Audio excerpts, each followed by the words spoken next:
పైథాన్‌లో ఎప్పుడు గూడా community editions అంటే it's like a open source freewares అని అంటాం. ఫ్రీవేర్స్ అంటే డబ్బులు పెట్టుకునే పని లేదు. ఆ కమ్యూనిటీలో ఎవరైనా డౌన్లోడ్ చేసుకోవచ్చు, వాడుకోవచ్చు. అదే ప్రొఫెషనల్ గాని, ఎంటర్ప్రైజెస్ గానైతే we should pay the amount ఆ స్పెసిఫైడ్ కంపెనీకి. అవి లైసెన్స్డ్ బేస్డ్‌గా వర్క్ అవుతాయి. మీకు ప్రొఫెషనల్ అంటే అర్థం ఏందంటే ఇట్స్ కంపెనీస్‌లో డెవలపర్స్ ఉంటారు చూసారా? వాళ్ళ కోసం పర్చేజ్ చేసే లైసెన్స్‌ని ఏమంటారంటే ప్రొఫెషనల్ లైసెన్స్ అంటారు. అలా కాకుండా ఎంటర్ప్రైజెస్ లైసెన్స్ అంటారు. ఎంటర్ప్రైజ్ అంటే ఒక కంపెనీ వాడు ఒక 10 యూజర్స్, 20 యూజర్స్ పర్చేజ్ చేస్తాడు. సో అలా పర్చేజ్ చేసి ఆ బిజినెస్ కోసం యూజ్ చేస్తే దాన్ని ఎంటర్ప్రైజెస్ ఎడిషన్స్ అంటాం అనమాట. సో మనం వాడేది ఏంది, లెర్నింగ్ స్టేజ్ కోసం వాడేవి ఎవరైనా సరే కమ్యూనిటీ ఎడిషన్స్ వాడతాం. ఇప్పుడు what about the difference between the community editions and professional editions and enterprise edition? Some other libraries వాళ్ళు అటాచ్డ్గా ఇస్తారు వాటి కోసము. అట్ ది సేమ్ టైం వాళ్ళకి సపోర్ట్ చాలా ఫాస్ట్గా రెస్పాన్సిబుల్గా ఉంటారు. కమ్యూనిటీ ఎడిషన్స్ ఏంటంటే ఆ కమ్యూనిటీలో ఉన్నవాళ్ళు మనకు వచ్చే ప్రాబ్లమ్కి సొల్యూషన్ ఇవ్వాల్సిందే కానీ డైరెక్ట్గా కంపెనీ ఈజ్ నాట్ రెస్పాన్సిబుల్ అనమాట. ఎప్పుడైతే పేమెంట్ తీసుకొని పర్చేజ్ చేస్తారో license, they are responsible persons. ఎవరు? కంపెనీ వాళ్ళు రెస్పాన్సిబుల్ అవుతారు. మనకి ఎటువంటి బగ్ వచ్చిన అప్లికేషన్లో ఆ బగ్కి ప్యాచ్ వాళ్ళు రిలీజ్ చేస్తారు, దానికి అప్డేట్స్ ఇస్తారు అనమాట. That is the difference. So కాబట్టి లెర్నింగ్ స్టేజ్లో ఎప్పుడు కూడా PyCharm it's enough. PyCharm with community edition, remember to that thing. Okay. So Python కావాలి. పైథాన్ అనేది it's like a compiler. Python compiler ఉండాలి, ఇంటర్ప్రెటర్ ఉండాలి మనకి. అట్ ది సేమ్ టైం ఒక ఎడిటర్ కూడా కావాలి. వాడు బిల్ట్-ఇన్ ఎడిటర్ ప్రొవైడ్ చేయలేదు పైథాన్ వాడు. ఆ పైథాన్ ఎడిటర్ లేకుండా చేయాలంటే చేయొచ్చు. ఎలా చేయొచ్చు? మనం నోట్ ప్యాడ్లో ప్రోగ్రామ్ రాసుకొని ఎక్స్టెన్షన్ డాట్ పీవై అని పెట్టుకొని పైథాన్ కమాండ్ ప్రాంప్ట్లోకి వెళ్ళి పైథాన్ అని కొట్టి ఆ Python program name dot py అని ఇస్తే it should be executed. But అది రిస్కీగా ఉంటుంది. అన్ని ఒక కలెక్షన్ ఆఫ్ ది ఎలిమెంట్స్ అన్ని ఒక చోట ఉండవు. అలా ఉండకుండా ఉంటే మనకు కొద్దిగా ప్రాబ్లం అయింది. అందుకని ఎప్పుడు కూడా మనం ఒక ఎన్విరాన్మెంట్ బిల్డ్ అవ్వాలంటే we should install the Python and PyCharm. కొంతమంది కొన్ని కాలేజీల్లో అనకొండ అని చెప్పనే సాఫ్ట్వేర్ వాడుతుంటారు. అది కూడా ఒక ఎడిటింగ్ సాఫ్ట్వేర్. అతను పైథాన్ ఐడిఈ అని చెప్పిన ఒకటి కూడా ఉంది, అది కూడా వాడుతుంటారు. సో బట్ నేనేం సజెస్ట్ చేస్తానంటే mostly either VS code or IntelliJ or PyCharm community edition. So కాబట్టి ఫస్ట్ మనం ఏం చేద్దామంటే లెట్ us డౌన్లోడ్ పైథాన్ కావాలి మనకి. సో కదా, సో మనం టైప్ చేసేటప్పుడు ఎప్పుడు కూడా పైథాన్ డౌన్లోడ్ అని చెప్పని కొట్టండి. సో ఫర్ విండోస్ అనేది మనం చెప్పాల్సిన అవసరం లేదు. ఏ ఆపరేటింగ్ సిస్టమ్ అయితే మనం వాడుతూ ఉంటామో బై డిఫాల్ట్గా ఆపరేటింగ్ సిస్టమ్ అప్రాప్రియేట్ వస్తాయి. ఇక్కడ డైరెక్ట్గా ఏమొచ్చింది చూడండి, download Python latest version for Windows అని వచ్చింది. ఇదే కమాండ్ లైనక్స్లో కొడితే లైనక్స్ బేస్డ్ డిఫాల్ట్గా వస్తుంది.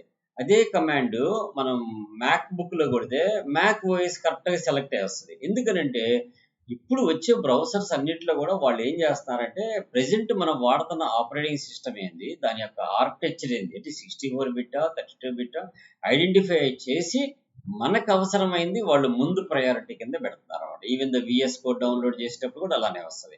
సో ఫస్ట్ మనం ఇప్పుడు ఏం రన్ అవుతుంది, ప్రెజెంట్ 3.12.4 అని చెప్పారు. ఇక్కడ మూడు నెంబర్లు ఉన్నాయి మనకి. ఈ 3 నెంబర్స్ని ఏమంటామంటే వర్షన్స్ అంటాం.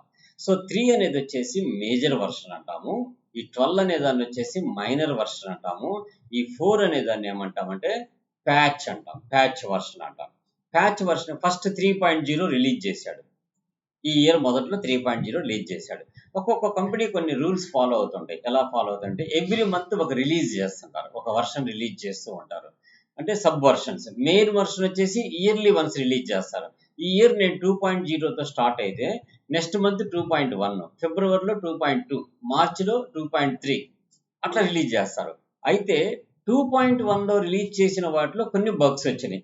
ఎండ్ యూజర్స్ కంప్లైంట్ పెట్టారు.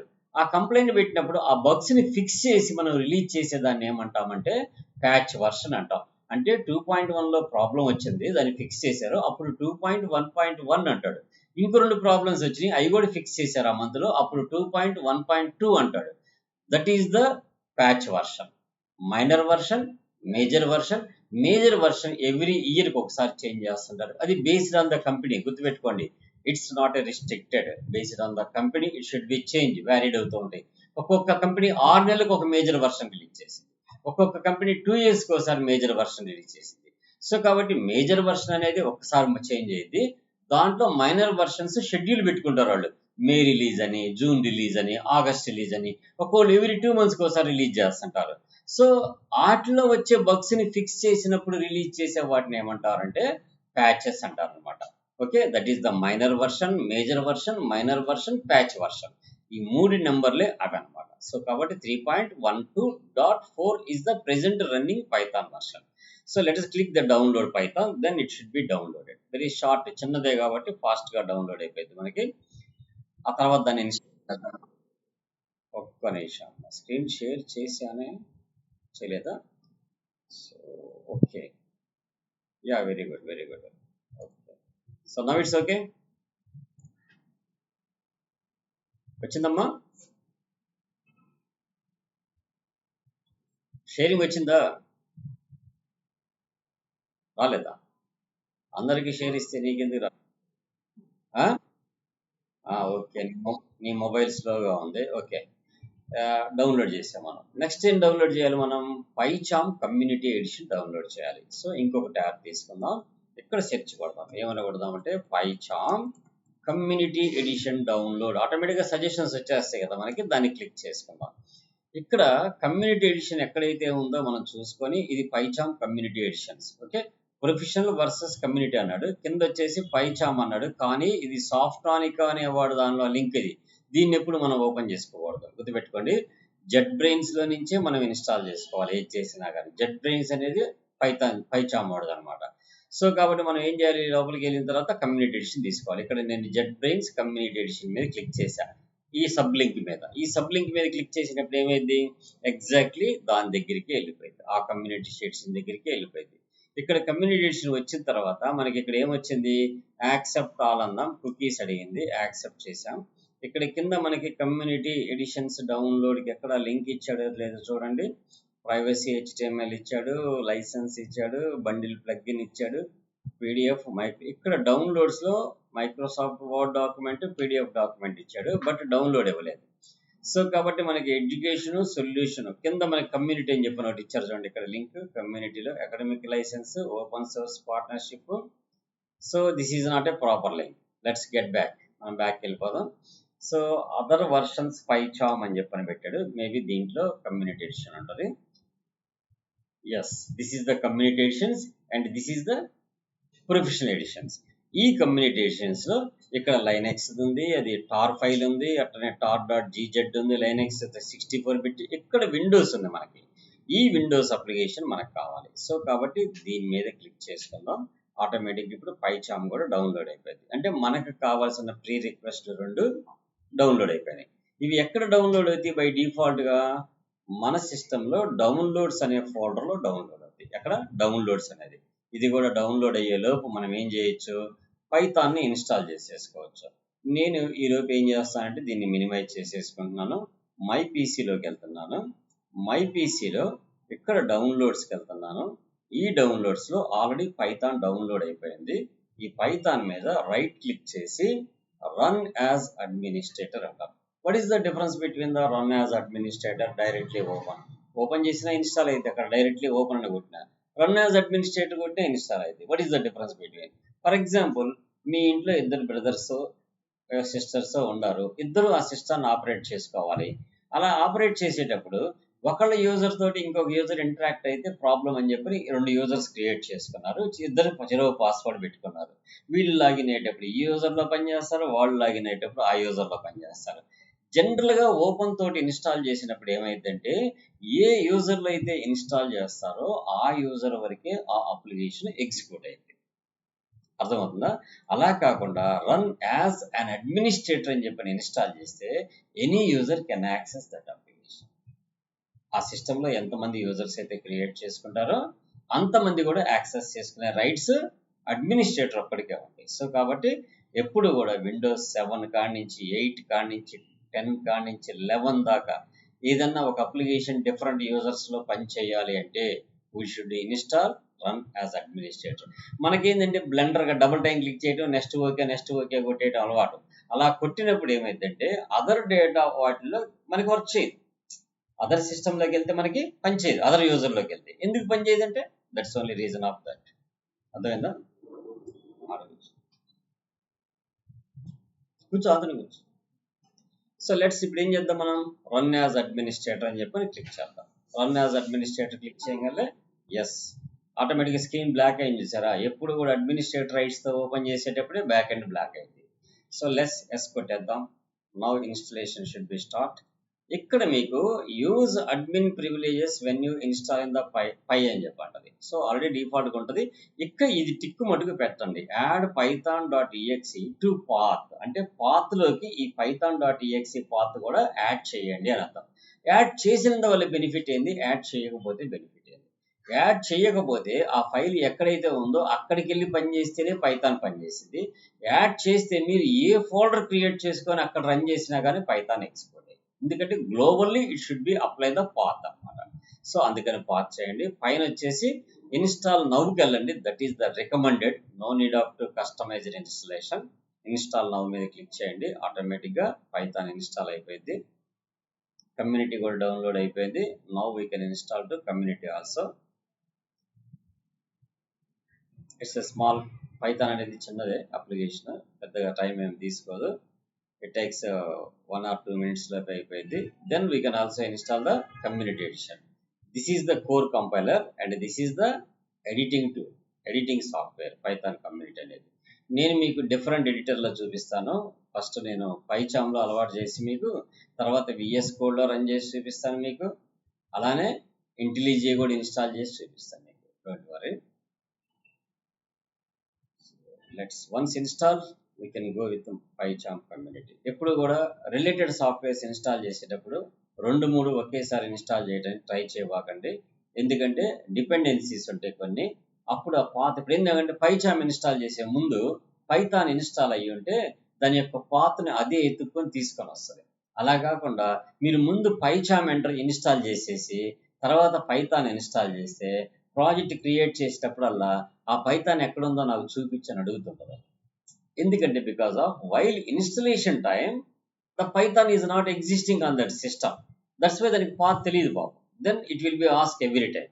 అదే ముందు పైథాన్ ఇన్స్టాల్ చేసి PyCharm ఇన్స్టాల్ చేస్తే while installation it checks the where the Python interpreter is there, checks and identified and set the path.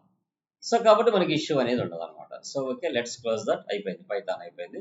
Then we start the right click, run as administrator, Python community edition అంటాం. Community edition is a freeware, nothing to pay.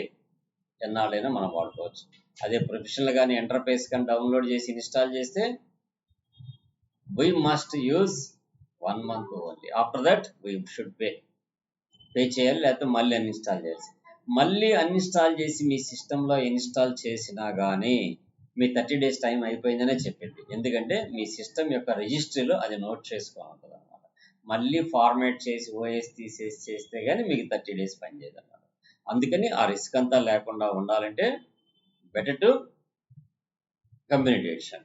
ఇక్కడ చూడండి, ఇక్కడ ఏమంటుంది, desktop మీద short cut కావాలా అంటుంది. నాకు అవసరం లేదు. అట్లనే చూజ్ అసోసియేషన్స్ అంటే ఇది మటుకు మనం పెట్టుకుందాం. ఎందుకంటే .py అయితే ఉన్నాయని అది ఐడెంటిఫై చేయడం కోసం. And add folder and path అని చెప్తున్నాం. ఓకే, పాత్ కూడా అప్డేట్ చేయమని చెప్తున్నాం అనమాట. అండ్ నెక్స్ట్ అని ఇచ్చేద్దాం అండ్ ఇన్స్టాల్ అని కొడదాం. ఆటోమేటిక్గా అంతే, ఒక 2 సెట్టింగ్స్ మనం మార్చాం. ఉండే కదా అని అన్ని టిక్కులు పెట్టడం వేస్ట్, అవసరం లేదని అన్ని టిక్కులు తీసేయడం వేస్ట్. విచ్ ఆర్ రిక్వైర్డ్ అనేది మనం ఎడ్యుకేట్ అయితే బెటర్ అనమాట. అంటే మినిమైజ్డ్గా మనం ఇన్స్టాల్ చేసుకోవచ్చు. వన్స్ ఇది ఇన్స్టాల్ అయిపోయిన తర్వాత మనం పైథాన్ ఓపెన్ చేద్దాం, అంటే PyCharm ఓపెన్ చేద్దాం. ఓపెన్ చేసేటప్పుడు మనకి పైథాన్ ఉంటుంది కాబట్టి ఇంటర్ప్రెటర్ మనకు చూపించింది, ఎక్కడ ఉందో లొకేషన్ కూడా చూపించింది అదే. ఆ తర్వాత మనం ఒక ప్రాజెక్ట్ క్రియేట్ చేస్తాము. ఆ ప్రాజెక్ట్లో ఒక VENV అనే ఒక ఫోల్డర్ క్రియేట్ అయింది. That is called virtual environment అంటాం. చెప్పాను నేను, జావాకి అయితే JVM ఉంటుంది, పైథాన్కి అయితే VENV ఉంటుంది. అందుకనంటే ఇవి ప్లాట్ఫామ్ డిపెండెంట్స్ కాదు, ఎక్కడైనా రన్ అవుతాయి, అక్కడ ఎన్విరాన్మెంట్ ఉంటే చాలు అని చెప్పడం కోసం అనమాట. సో కాబట్టి మనకి ఇది ఇన్స్టాల్ అయిన తర్వాత ఆ ఫోల్డర్ ఎలా క్రియేట్ అయితే అనేది కూడా automatically it should B create while making the project. It should B create that project. దాంట్లో ఏముంటాయంటే లైబ్రరీస్ అన్నీ అక్కడ స్టోర్ అవుతాయి అనమాట. మనం ఇన్స్టాల్ చేసే NPM PIP ప్యాకేజెస్ అన్నీ కూడా దాంట్లోనే స్టోర్ అవుతాయి. Wait a minute. After completion, we can open that.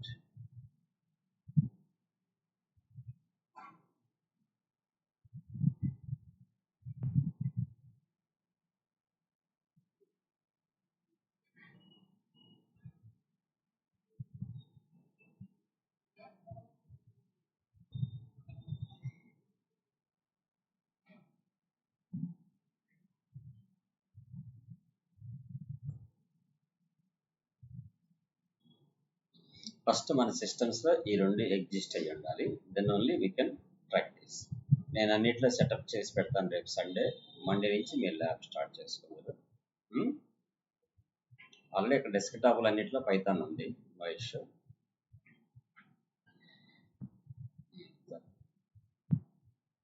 చేరేసుకోమ్మా, date అయిపోయింది.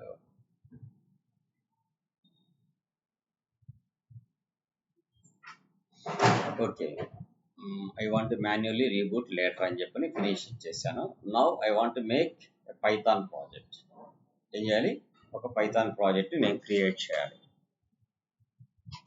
పైథాన్ ప్రాజెక్ట్ క్రియేట్ చేయాలి. సో కాబట్టి ఫస్ట్ ఏం చేస్తామంటే, ఇక్కడ రన్లోకి వస్తే మనకి ఇక్కడ పైథాన్ కమ్యూనిటీ ఎడిషన్ చెప్పి కనబడుతుంది సార్ రీసెంట్గా. లేకపోతే మనం జస్ట్ ఇక్కడ పైచామ్ అని టైప్ చేయగలి కమ్యూనిటీ ఎడిషన్ చెప్పని పైకి వచ్చేస్తుంది మనకి ఇక్కడ. ఓకే, జస్ట్ దీని మీద క్లిక్ చేయండి. క్లిక్ చేసినప్పుడు ఆటోమేటిక్గా పైచామ్ జెట్ బ్రెయిన్స్ అని చెప్పని ఓపెన్ అయింది. ఇట్స్ ఏ కమ్యూనిటీ ఎడిషన్ అని చెప్పని కింద చూపిస్తుంది. Already import the settings, visual studio కోడ్లో సెట్టింగ్స్ ఉండి వాటిని తెచ్చుకోమంటావు అని అడుగుతుంది. మనకు అవన్నీ అవసరం లేదు, ఫ్రెష్గా చేస్తున్నాం కాబట్టి స్కిప్ ఇంపోర్ట్ అంట. నాకు ఎటువంటి సెట్టింగ్స్ అక్కడి నుంచి తెచ్చుకోవాల్సిన అవసరం లేదని చెప్తున్నాను. అట్లనే ఇప్పుడు నేను కొత్తగా ఒక ప్రాజెక్ట్ క్రియేట్ చేయాలనుకుంటున్నా. ఇక్కడ న్యూ ప్రాజెక్ట్ అని చెప్పనుంది. ఈ న్యూ ప్రాజెక్ట్ మీద క్లిక్ చేయండి. అది అడిగిద్ది ఎక్కడ స్టోర్ చేస్తావు ఆ ప్రాజెక్ట్ అని చెప్పని. నేను ఇక్కడ ప్రాజెక్ట్ యొక్క లొకేషన్ కోసం డి డ్రైవ్లో సెలెక్ట్ చేసుకొని, ఓకే, డి డ్రైవ్లో సెలెక్ట్ చేసుకొని అక్కడ ఒక ఫోల్డర్ క్రియేట్ చేసుకుంటున్నాను. పై ప్రాక్టీస్ అని చెప్పని పెట్టుకున్నా దాని ఫోల్డర్ పేరు. ఓకే, లెట్స్ ఓకే ఇచ్చేసి ఆ పై ప్రాక్టీస్ సెలెక్ట్ చేసుకొని ఓకే ఇచ్చా. అంటే ఇప్పుడు ఎక్కడ స్టోర్ అవుతుంది ఆ ప్రాజెక్టు? ఎస్, డి డ్రైవ్లో పై ప్రాక్టీస్లో స్టోర్ అవుతుంది. అయితే ఇప్పుడు నేను చేసే ప్రతి ప్రోగ్రామ్లో కూడా గిట్లోకి రిపాజిటరీ కావాలనుకోండి. ఇప్పుడు ఫర్ ఎగ్జాంపుల్ నేను ప్రోగ్రామ్ క్లాస్ చెప్పాను, మీకు నేను గిట్ లొకేషన్ ఇచ్చేస్తే ఆ గిట్లో నుంచి మీరు డౌన్లోడ్ చేసుకోవచ్చు ఆ ప్రోగ్రామ్ని. అలా చేయాలంటే ఇక్కడ క్రియేట్ గిట్ రిపాజిటరీ అని చెప్పి ఒక ఆప్షన్ వస్తుంది. క్రియేట్ గిట్ రిపాజిటరీ అని.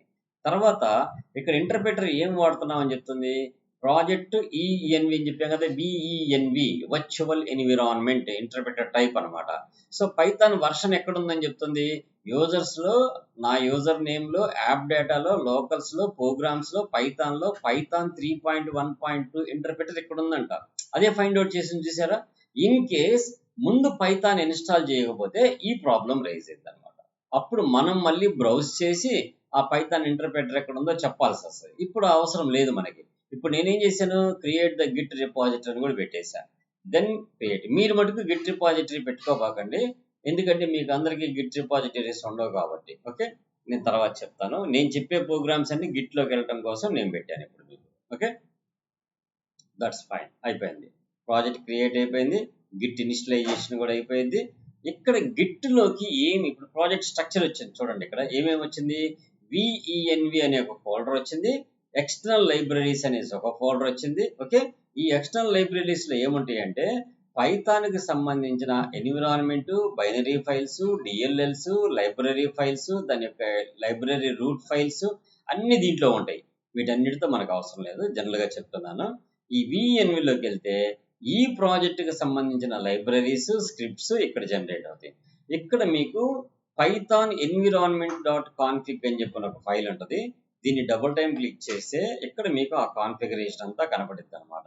సో వీటన్నిటి గురించి నేను లేటర్ ఐ విల్ ఎక్స్ప్లెయిన్. అలానే గిట్ ఇగ్నోర్ మీద డబుల్ టైం క్లిక్ చేస్తే ఇక్కడ గిట్ ఇగ్నోర్కి సంబంధించింది కూడా కనపడుతుంది అనమాట.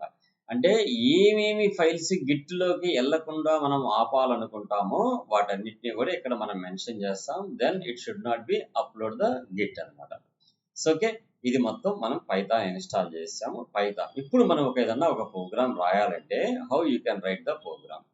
సో మన ప్రాజెక్ట్ పేరు ఏం పేరు, ఇక్కడ పైథాన్ ప్రాజెక్ట్. దీంట్లోకి వస్తే ఇక్కడ విఈఎన్వి ఉంది కదా, దీన్ని క్లోజ్ చేసి ఈ ప్రాజెక్ట్ మీద పై ప్రాక్టీస్లో పైథాన్ ప్రాజెక్ట్ అనేది మన ప్రాజెక్ట్. ఈ ప్రాజెక్ట్ మీద ఒక రైట్ క్లిక్ చేయండి. న్యూ ఫోల్డర్లోకి వెళ్తున్నాము. న్యూ ఫోల్డర్లోకి వెళ్ళి నేను ఒక డైరెక్టరీ క్రియేట్ చేసుకోండి ఇక్కడ. అంటే నేను చెప్పే టాపిక్స్ అన్ని సెగ్రిగేట్గా చెప్పాలనుకుంటే డైరెక్టరీ క్రియేట్ చేసుకుంటా. సో ఫర్ ఎగ్జాంపుల్ డైరెక్టరీ అని చెప్పని క్రియేట్ చేసి ఏం పేరు ఇచ్చుకుంటా ఉంటుంది. సో ఫస్ట్ బేసిక్స్ అని చెప్పి, అంటే పైథాన్లో బేసిక్స్ ప్రోగ్రామ్స్ దాంట్లో స్టార్ట్ చేస్తామని అర్థం. ఇక్కడ మళ్ళీ బేసిక్స్ మీద మీరు రైట్ క్లిక్ చేసిన తర్వాత న్యూలోకి వెళ్ళండి. న్యూ ఫైల్ అని చెప్పి తీసుకోవచ్చు మీరు, రిస్క్ ఎందుకులే మనకు అనుకుంటే డైరెక్ట్ గా పైథాన్ ఫైల్ అని చెప్పని ఉంటుంది. ఇక్కడ పైథాన్ ఫైల్ అని తీసుకోండి. ఎక్స్టెన్షన్ ఆటోమేటిక్ గా అదే పెట్టింది. ఇప్పుడు నేను ఇక్కడ ప్రోగ్రామ్ 1 అని ఇచ్చాను. .py అని నేను రాయట్లా, ఎందుకని నేను తీసుకునేటప్పుడే న్యూ ఫైల్ పైథాన్ ఫైల్ తీసుకుంటాను కాబట్టి జస్ట్ ఎంటర్ కీ కొట్టండి, ఆటోమేటిక్ గా ఇక్కడ మనకి ఫైల్ క్రియేట్ అయిపోయింది, ప్రోగ్రామ్ 1.python. ఇప్పుడు ఈ ప్రోగ్రామ్ లో ఇంటర్ప్రిటర్ పర్ఫెక్ట్ గా ఉందా లేదా అని తెలియాలంటే ఇక్కడ రన్ అనేది ఉంది. ఈ రన్ నొక్కితే మనకు అవుట్పుట్ వస్తుంది అనమాట. అయితే ఫస్ట్ మనకి ఇది రన్ అవుతుందా లేదా తెలుసుకోవాలంటే ఒక అవుట్పుట్ ఫంక్షన్ రాసుకుందాము. So welcome to Python world అని చెప్పని పెడతాం. So that is the first line. So no need of to semicolons, just print and execute that, then it should be welcome to the python world. ఇది బేసికల్ గా మనం setup చేసుకునే విధానం. Okay, ఇప్పుడు మనం నిన్న ఏదైతే థియరిటికల్ పార్ట్ లో మనం డిస్కస్ చేసుకున్నామో వాటిని ఒక్కొక్కటి టాపిక్ వైజ్ గా చూద్దాము. నెక్స్ట్ రేపు నుంచి మళ్ళీ మనం సీక్వెన్స్ గా ప్రోగ్రామ్స్ లోకి వెళ్దాము. జస్ట్ ఇవాళ బేసికల్ గా మల్టిపుల్ వేరియబుల్స్ మల్టిపుల్ వాల్యూస్ అన్నాం కదా, మల్టిపుల్ వేరియబుల్స్ మల్టిపుల్ వాల్యూస్ అన్నాం. సో గ్రేప్స్,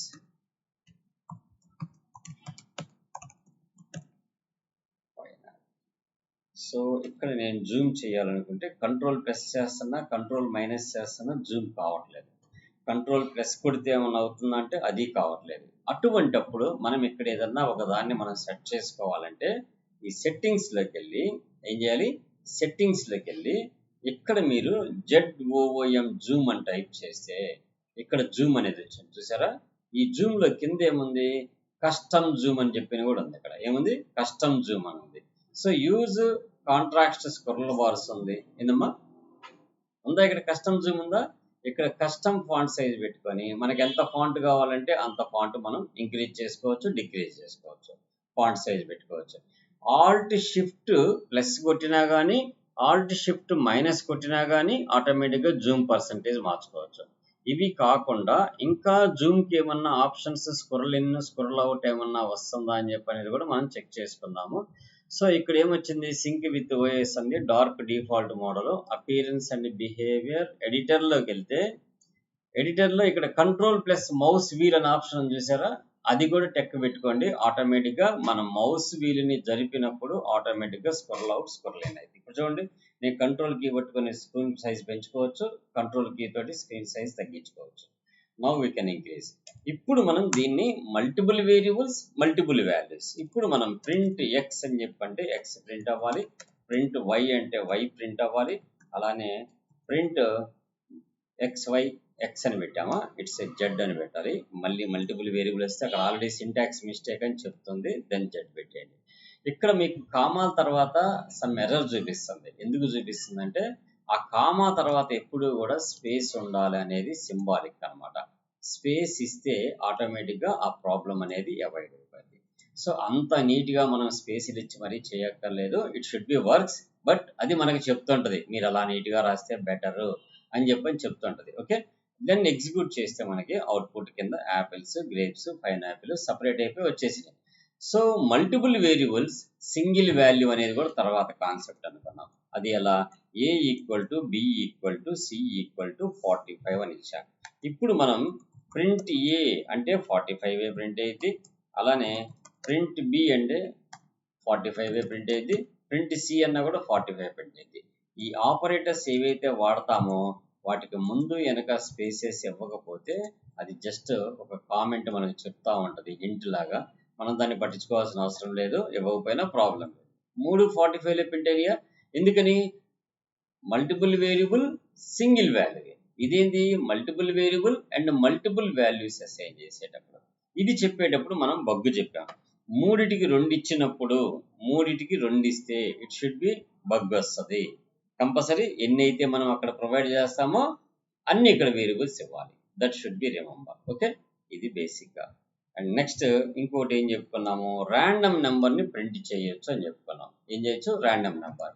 సో దానికి ప్యాకేజ్ ఏం వాడతాం, ఇంపోర్ట్ ర్యాండమ్ అనే ఒక ప్యాకేజ్ని ఇంపోర్ట్ చేసుకొని దెన్ ప్రింట్ స్టేట్మెంట్లో ర్యాండమ్ డాట్ ర్యాండ్ రేంజ్ ఏం వాడతాం, random dot rand range of నాకు 10,000 నుంచి 1000 నుంచి 9,999 వరకు ఆటోమేటిక్గా హింట్లు వచ్చేసింది. ఇది స్టార్ట్ నెంబరు, ఇది స్టాప్ నెంబర్ అని చెప్పేస్తుంది. In between random number should be generated. 9475 వచ్చింది. మళ్ళీ రన్ చేస్తే ఇంకో different number. Every attempt should have to give the unique number. That is the OTP numbers generate చేయడం కోసం వాడతాము. ఓకే. అండ్ నెక్స్ట్ ఇంకోటి ఏం చెప్పుకున్నామంటే మనం ఒక టెక్స్ట్ వేరియబుల్ తీసుకొని దాంట్లో so welcome to some person name రావాలి. ఇక్కడ దీన్ని మనం ఫార్మాట్ చేయడం కోసం మనం ఏం చెప్పామంటే ప్రింట్ txt.format. ఆ ఫార్మాట్లోకి ఏం పంపించాలి? అక్కడ సమ్ ఏదో నేను శ్రీనివాసరావు అని చెప్పని పంపిస్తున్నాను. శ్రీనివాసరావు అని చెప్పని పంపిస్తే ఆ ఫార్మాట్లో అక్కడికి వెళ్ళి ఆ స్ట్రింగ్ని మనకి అవుట్పుట్ ప్రింట్ చేసింది. వెల్కమ్ టు శ్రీనివాసరావు వచ్చింది చూసారా? ఇది ఇక్కడే పంపించాలని ఏం లేదు. నేను ఇన్పుట్ వేరియబుల్ తీసుకొని కూడా పంపించవచ్చు. ఎలా? Some name is equal to input enter any name అని చెప్పిన ఒక స్ట్రింగ్ తీసుకున్నాను. ఈ స్ట్రింగ్ని కూడా నేను పంపించాలంటే ఇక్కడ string పంపించకుండా we can pass that name. We can pass the name. నవ్వు నేను ఎగ్జిక్యూట్ చేశాను. ఇక్కడ ఎంటర్ నేమ్ అనగానే సమ్ ఏదో సోమేష్ అని చెప్పి నేను ఎంటర్ చేశాను. ఆటోమేటిక్ ఏం వచ్చేసింది? వెల్కమ్ టు సోమేష్ అని చెప్పి వచ్చింది. సో కాబట్టి ఇది ఆర్గ్యుమెంట్స్ అనమాట. ఈ ఫార్మాటింగ్ స్ట్రింగ్ చేసేటప్పుడు ఆర్గ్యుమెంట్స్ మనం పంపించుకోవచ్చు. ఒకవేళ 2 ఆర్గ్యుమెంట్స్ ఉన్నాయి అనుకోండి, ఇక్కడ welcome to so and so okay and some more person name కూడా కావాలి నాకు. అప్పుడు లేకపోతే ఇక్కడ వెల్కమ్ టు కాకుండా my name is so and so and my age is so and so అని ప్రింట్ కావాలి నాకు. అప్పుడు ఇన్పుట్లో మనకి ఎన్ని కావాలి? ఎంటర్ ద నేమ్ కావాలి, అలానే age is equal to input enter age అని చెప్పి 2 ఇచ్చాను. సో ఇప్పుడు నేను ఇక్కడ నేమ్ని పంపించాలి, ఆ తర్వాత ఏజ్ని పాస్ చేయాలి. అర్థమైందా? నేమ్ని పంపించాలి, ఏజ్ని పాస్ చేయాలి. ఇప్పుడు నేను ఎగ్జిక్యూట్ చేస్తే ఫస్ట్ నేమ్ అడుగుతుంది. సమ్మేదో శ్రీనివాసరావు అని చెప్పని ఇచ్చాను. సో ఏజ్ అడుగుతుంది, నా ఏజ్ ఇచ్చాను. My name is Srinivasarao and my age is 52 అని చెప్పని ప్రింట్ అయిపోయాను. Simply okay. అట్లా 2 పారామీటర్స్. అయితే నేను ఫస్ట్ ఏజ్ పంపించి తర్వాత నేమ్ పంపిస్తే ఏమైద్ది? అప్పుడు నేమ్ ప్లేస్లోకి ఏజ్ వెళ్ళిద్ది, ఏజ్ ప్లేస్లోకి నేమ్ వెళ్ళిద్ది. అప్పుడు ఆక్వర్డ్గా ఉంటుంది. బై మిస్టేక్ అలా పంపించాల్సిన అవసరం వచ్చినా నేను అవన్నీ పట్టించుకోకుండా కరెక్ట్ పొజిషన్కి వెళ్ళాలి అంటే అప్పుడు ఇది ఎన్నో ఆర్గ్యుమెంట్? 0 ఆర్గ్యుమెంట్. ఇక్కడ 0 అని మెన్షన్ చేస్తాం. ఇది ఎన్నో ఆర్గ్యుమెంట్? First argument. ఇక్కడ 1 అని మెన్షన్ చేస్తాం. అప్పుడు మనం ఎలా పంపించినా కానీ ఆ పొజిషన్ అనేది ఆటోమేటిక్గా సెట్ అయిపోయింది. సో ఇప్పుడు చూడండి, my name is Suresh and age is 23. So if you are not specifying the index value then automatically it takes the original order. అంటే 0, 1, 2, 3 అలా వెళ్ళేది. In case if you want to shuffle any order then we can specify the order number. అర్థమైందా? So that is the basic. ఇది format చేయడం అంటే టెక్స్ట్ని format చేయడం. So then what about the next? For example for I ఎక్కడి నుంచి start అవ్వాలి? In range for I in range of 1,10 అని చెప్పాను. For I in range of 1,10 అని చెప్పని దానికి కామా పెట్టి 1 ఇస్తే దట్ ఈస్ కాల్డ్ స్టెప్ అయింది అండ్ కోలన్ ఎంటర్. ఇప్పుడు నేను ప్రింట్ డబుల్ కొటేషన్స్లో యాస్ట్రిక్ ఇచ్చి ఇంటూ ఐ అని చెప్పానంటే ఆ ఐ ప్యాటర్న్ అనేది ప్రింట్ అయిపోయింది. ఇక్కడ ఏం ప్రింట్ అయింది చూడండి. ఇదే ప్యాటర్న్ ప్రోగ్రాము మనం సిలోనో C++లోనో రాయాలంటే వీ షుడ్ రైట్ 2 లూప్స్. ఎన్ని రాయాలి? 2 ఫర్ లూపులు రాయాలి. ఒక ఫర్ లూప్ దేనికోసము? రోస్ కోసం రాస్తాం. ఈచ్ రోలో number of columns print out ఇంకో ఫర్ లూప్ వాడతాం. మరి ఎంత సింపుల్గా మనం సింగిల్ లైన్లో దీని స్టేట్మెంట్ పెర్ఫామ్ చేయొచ్చు కదా. ఇక్కడ మనం వాడిన ఈ స్పేస్నే ఏమంటామంటే ఇండెంటేషన్ అంటాం. కంపల్సరీ ఒక బ్లాక్ ఆఫ్ ది స్టేట్మెంట్స్ ఆ బ్లాక్ కింద పని చేయాలి అంటే we should give the indentation. So ఆ బ్లాక్ చివరిలో ఎప్పుడు కూడా ట్రూ స్టేట్మెంట్స్కి ఎప్పుడు కూడా కోలన్స్ పెట్టాలి. కోలన్ పెట్టామంటే అర్థం ఏంటంటే in that branch inside some more statements is there అని అర్థం అనమాట. Okay, that's. సో ఇలా రేంజ్ అనేది వాడుకుంటే 1 నుంచి 10 దాకా వన్ ఇంక్రిమెంట్ అని అర్థం. ఈ 1 అనేది ఇవ్వకపోయినా కానీ it should be increase the only once. గుర్తుపెట్టుకోండి, నాకు 2 ఇంక్రిమెంట్ అవ్వాలి, then that is the stepping అంటాం. సో నౌ చూడండి 1 3 5 7 9. సో మన ఇష్టం వచ్చినంత ఇంక్రిమెంట్ ఇవ్వాలనుకుంటే ఈ స్టెప్ వాల్యూ పడుతుంది. సింటాక్స్ ఏంటంటే start value, end value, step value. Start value, end value, step value. That's అంటే మనం ఇప్పటి వరకు థియరీ జరిగిన దాంట్లో చెప్పుకున్న వాటిని వరకు ఓవరాల్గా చూపిస్తున్నా. రేపటి నుంచి వరుసగా డేటా టైప్స్, ఆపరేటర్స్ అన్ని నీట్గా ఏ బ్లాక్ ఆ బ్లాక్ నేను అన్ని ప్రోగ్రామ్స్ చేసి పెట్టాను. వాటి ప్రకారం సీక్వెన్స్గా మీకు ఎక్స్ప్లెయిన్ చేస్తాను. సో నెక్స్ట్ ఇంకోటి ఏమనుకున్నాము, సో ఇక్కడ మనం నెంబర్స్ డేటా టైప్ చెప్పడానికి ఏం వాడుకున్నాం, డైనమిక్ డేటా టైప్ లాంగ్వేజ్ అన్నాం. ఇక్కడ ఏ ఈక్వల్ టు నేను శ్రీనివాస్ అని టైప్ చేశాను. నేను ఇక్కడ ప్రింట్ ఆఫ్ ఏ అన్నాను, ఏ ప్రింట్ అయిపోయింది. Print type TYP type of ఏ అన్నా. టైప్ ఆఫ్ ఏ అంటే the data type should be return. So next A equal to నేను 52 అని మెన్షన్ చేశాను. తర్వాత ప్రింట్ ఏ అని చెప్పన్నాను. ఆ తర్వాత ప్రింట్ టైప్ ఆఫ్ ఏ అని చెప్పని కూడా ప్రింట్ చేశాను. అదే స్ట్రింగ్ కాస్త నెంబర్ అయిపోయింది ఆటోమేటిక్గా. ఫస్ట్ ఏమో డేటా టైప్ స్ట్రింగ్ అయింది, సెకండ్ ఏమైంది డేటా టైపు ఇంటీజర్ అయిపోయింది. అంటే మనం ఎక్కడైనా డేటా టైప్ డిక్లరేషన్ చేసామా, no declaration part in Python. when it will be taken, while initialization of the values, the variable should take the data type. The variable should take the appropriate data type అంటే దానికి suitable data type ని తీసుకుంటారు. Okay, ఏది ఫుల్గా నిద్ర వస్తుందా, water తాగావా? Okay, be careful, ఎండాకాలం. Okay, let's చూడండి. ఇప్పుడు టైప్ అనేది ఎందుకు వాడతాము, డేటా టైప్. ఇక ఒకవేళ మీరు ఆ వేరియబుల్ ఏ లొకేషన్లో కూర్చుంది మెమరీలో అనేది కూడా తెలుసుకోవాలంటే దానికోసం మనం వాడే ఇంకొక స్టేట్మెంటే ఐడి ఆఫ్ ఏ అంటాం. ఐడి అంటే దాని యొక్క అడ్రస్, ఐడెంటిటీ ఎక్కడ స్టోర్ అయింది, ఐడెంటిటీ దాని యొక్క ఐడెంటిటీ ఎక్కడ స్టోర్ అయింది అనేది తెలుసుకోవాలంటే మెమరీ యొక్క లొకేషన్ ఐడి అని వాడతాం. ఇప్పుడు రన్ చేయండి. ఫస్ట్ ఇక్కడ print ID of space filling అయిపోయింది, PRINT print, that's fine, execute. ఇప్పుడు చూడండి, ఫస్ట్ ఒక లొకేషన్లో కూర్చుంది మెమరీ వెళ్ళి, తర్వాత ఇంకో లొకేషన్లో కూర్చుంది. మళ్ళీ రీఅసైన్ చేసినప్పుడు అక్కడే కూర్చోాలా, మళ్ళీ వేరే మెమరీకి వెళ్ళిపోతుంది. ఫస్ట్ ఒక చోట కూర్చుంది, తర్వాత మళ్ళీ రీఅసైన్ చేసినప్పుడు ఇంకో మెమరీకి వెళ్ళిపోతుంది. This is the memory address అంటాం. దాన్ని ఐడెంటిటీ ఆఫ్ ది వేరియబుల్ అంటాం. ఐడి అంటే అర్థమైంది, identity of the variable. Type అనేది ఎందుకు వాడతాం, it returns the data type. నేను కన్వర్షన్స్ చెప్తాను చూడండి. జావా స్క్రిప్ట్లో అయితే టైప్ ఆఫ్ అని వాడతాం. ఇదే సి లాంగ్వేజ్లో అయితే ఏం వాడతారు చెప్పండి, మీరు అందరూ సి నేర్చుకున్నారు. Very good. Size of, it returns the size of the data type. ఆ సైజ్ ఆఫ్ అనేది మనకి ఎక్కడ బాగా యూజ్ అయ్యిందంటే స్ట్రక్చర్స్ యూనియన్స్కి డిఫరెన్స్ చెప్తాం. సిలో స్ట్రక్చర్కి యూనియన్కి డిఫరెన్స్ తెలుసా మీకు ఎవరన్నా? The unions will takes the maximum size of the data type is called a union size. Into A అని ఉంది, క్యారెక్టర్ నేమ్ ఆఫ్ 20 ఉంది, ఫ్లోట్ ఆఫ్ x ఉంది. ఆ యూనియన్ యొక్క సైజ్ ఎంత అంటే 20 అని చెప్పేసింది. అదే దాన్ని యూనియన్ వర్డ్ తీసేసి స్ట్రక్ట్ అని పెడితే 20 + 2 + 4 26 అని చెప్పింది. That is the difference between the union and structures. అర్థమైందా? ఇవన్నీ బాగా గుర్తుండాలి. ఇంటర్వ్యూస్లో క్వశ్చన్స్లో మీకు ఏదైనా రేపు జాబులకి ఇంటర్వ్యూస్కి వెళ్ళేటప్పుడు ఇవే కదా అడిగేది. ఇవన్నీ మైండ్లో ఉండాలి. యూనియన్కి స్ట్రక్చర్స్కి సైజ్ ఆఫ్ ఎందుకు వాడతామంటే అందుకే వాడతాం. సో రెండోది, ఇప్పుడు కొత్తగా, అంతకుముందు మనం సిలో సైజ్ ఎంత ఇంటీజర్ అంటే 2 bytes అని గట్టిగా చెప్పేవాళ్ళం. ఇప్పుడు చెప్పడానికి లేదు, based on the operating system architecture. So for example మనం 32-bit ఆర్కిటెక్చర్ సిస్టంలో వాడుతుంటే ఇంటీజర్ 2 bytes అని చెప్పింది. అదే 64-bit ఆర్కిటెక్చర్లో వాడుతున్నాం అనుకో 4 bytes ఆఫ్ ది స్పేస్ చెప్పింది. సో ఒకప్పుడు గట్టిగా ఇంటీజర్ అంటే 2 bytes అని చెప్పేవాడు, ఎందుకంటే అప్పుడు అన్ని 32-bit ఆర్కిటెక్చర్స్, ఇప్పుడు 64-bit ఆర్కిటెక్చర్. That's why.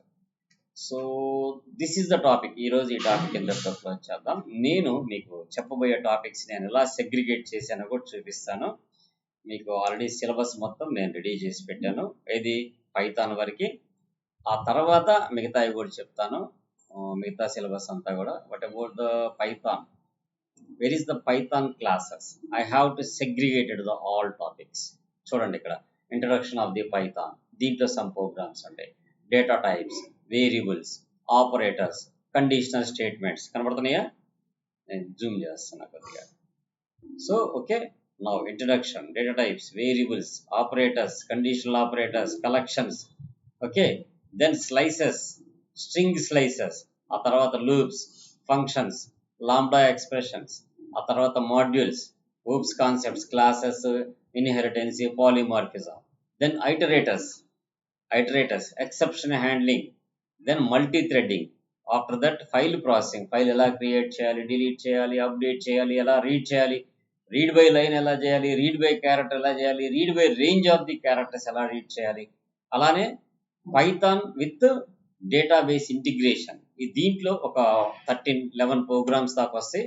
అది MySQL కంప్లీట్ ఇంటిగ్రేషన్ పార్ట్ మొత్తం చెప్తాను. So then after will be JSON. ఇవాళ ప్రెసెంట్ మార్కెట్లో ఏపీఐ డేటా మొత్తం కూడా జేసన్ ఫార్మేట్లోనే ఉంటుంది. జేసన్ అంటే జావా స్క్రిప్ట్ ఆబ్జెక్ట్ నొటేషన్ అని చెప్పని పిలుస్తాం. అది ఎలా వాడతాం అనేది చెప్తాను. నెక్స్ట్ వచ్చేసి రెగ్యులర్ ఎక్స్ప్రెషన్స్, వ్యాలిడేషన్స్ కోసం ఎలా వాడతాం. అలానే మిస్లేనియస్ కొన్ని ప్రోగ్రామ్స్ ఉండే, ప్యాటర్న్స్ ఉండే, ఇవి మొత్తం నేను కొన్ని ఎక్స్ప్లెయిన్ చేస్తాను, రిమైనింగ్ అన్ని మీకు ప్రొవైడ్ చేస్తాను, మీరు ప్రాక్టీస్ చేసుకోవచ్చు. అరౌండ్ ఒక 90 ప్యాటర్న్స్ దాకా నేను రాసి పెట్టాను, ఆల్ఫాబెటిక్ లెటర్స్తో, నెంబర్స్ తోటి, అన్ని రకాల ప్యాటర్న్స్. అండ్ నెక్స్ట్ వచ్చేసి కొన్ని ఇంటర్వ్యూ క్వశ్చన్స్, పైథాన్ ప్యాకేజెస్, పైథాన్లో ప్యాకేజెస్ ఎలా క్రియేట్ చేస్తాం, వాటిని ఎలా ఇంపోర్ట్ చేసుకుని వాడతాం. ఈ 24 టాపిక్స్ మీరు పర్ఫెక్ట్గా వస్తే కోర్ పైథాన్లో మీరు స్ట్రెంత్ అండ్ ఉంటారు. ఇది ఫినిష్ అయిన తర్వాతే మనం ఒక ఫ్రేమ్ వర్క్ నేర్చుకుందాం. ఫ్లాస్క్ కానీ, డిజాంగో కానీ, ఏదో ఒక ఫ్రేమ్ వర్క్ ఫ్రంట్ ఎండ్ నేర్చుకుందాం. ఆ తర్వాత ఏపీఐ సర్వీసెస్ బిల్డ్ చేయడానికి అవి కంప్లీట్ అయిన తర్వాత then we start any project ఒకటి స్టార్ట్ చేద్దాం. ఈ సిరీస్ అంతా కూడా మీకు చెప్పేదంతా కూడా నేను రికార్డ్ చేసి అప్లోడ్ చేస్తాను. యూజ్ చేసుకునే వాళ్ళు యూజ్ చేసుకోండి, లేకపోతే leave it, don't restrictions. Okay, that's. Next class నుంచి నేను ఇక్కడి నుంచి మీకు స్టార్ట్ చేస్తాను, టాపిక్ బై టాపిక్. చెప్పిన టాపిక్స్ అన్నీ కూడా దయచేసి నోట్స్లు రాయండి, ప్రోగ్రామ్స్. నేను ఎటుగుడి మీకు వాట్సాప్ పెడతాను, ఆ ఫోల్డర్స్ మొత్తం మీకు ఇస్తాను. అయినా కానీ ఒకసారి రాయండి. మీరు డబ్బులు పెట్టి ఇక్కడ దాకా వచ్చి నేర్చుకునేటప్పుడు ఆ ప్రోగ్రామ్స్ రాస్తే మీకు బెనిఫిట్ ఏంటంటే ఒక్కసారి బ్రెయిన్కి ఇంప్రెషన్స్ వెళ్తే రేపు ఏదైనా చూసినప్పుడు గుర్తుకు వస్తాయి. అది అర్థమైందా?